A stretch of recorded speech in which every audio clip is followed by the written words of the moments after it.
What if I told you that the man who invented the American Mafia was not Italian, not technically.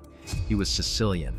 He never married, he had no children, and the most powerful criminal organization in the history of the United States was secretly built on a partnership with the United States Navy. His name was Salvatore Lucania. But the world called him Lucky. October 17, 1929, just before dawn, a patrolman named Henry Blank is cruising Highland Boulevard on Staten Island. The top of his Ford patrol car is down, the air is cold, and then he sees something staggering through the sand near Huguenot Beach. A man, throat slashed ear to ear, face wrapped in adhesive tape, ice-pick wounds across his back, his right eye permanently damaged. He should be dead. He is not. The patrolman drags him to the hospital. The man gives his name, Charlie Lucania. 4 men kidnapped him at gunpoint in Manhattan, took him to a warehouse, hung him from a beam, tortured him for hours, and dumped him to die on a beach in the middle of nowhere. Almost 100 years later. Nobody knows who did it. Not the police, not the FBI, not the historians. Luciano himself said it was crooked cops looking for Legs Diamond. Others say it was rival mobsters, federal agents, even a personal vendetta. The truth was buried with him.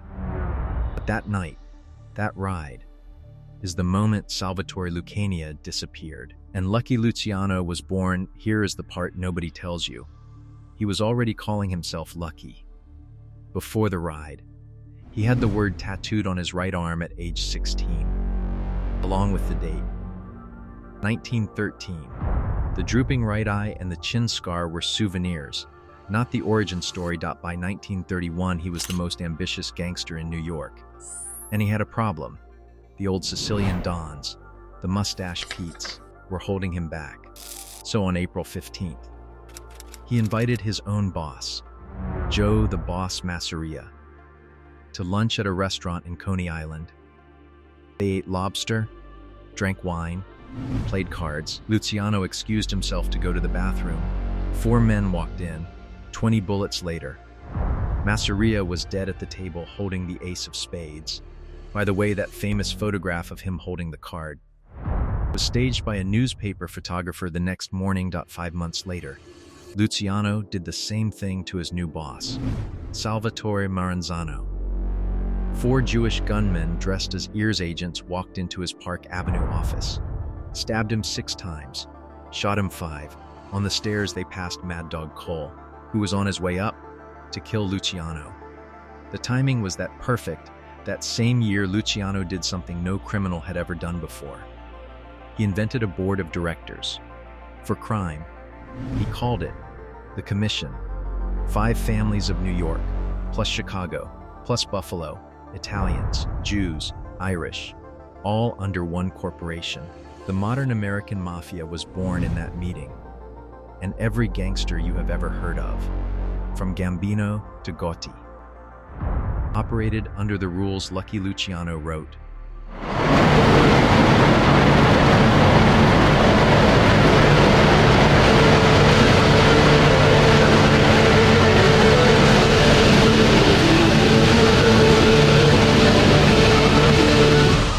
Operate Lucky Luciano. Now here is the secret almost no documentary will tell you.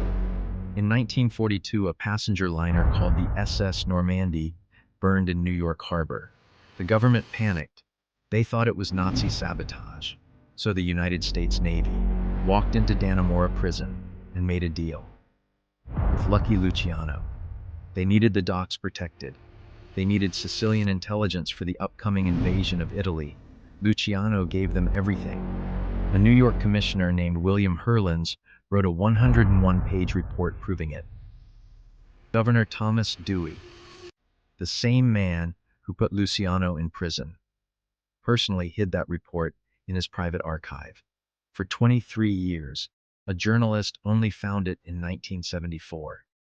After everyone involved was dead, the American government partnered with the most powerful criminal in the country to win the Second World War. In 1946, they deported him to Italy.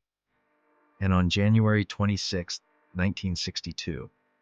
He walked through Naples airport to meet a Hollywood producer about a movie of his own life. Italian narcotics agents were waiting at the gate to arrest him. He never made it. Heart attack. His last words were the producer's name, Martin.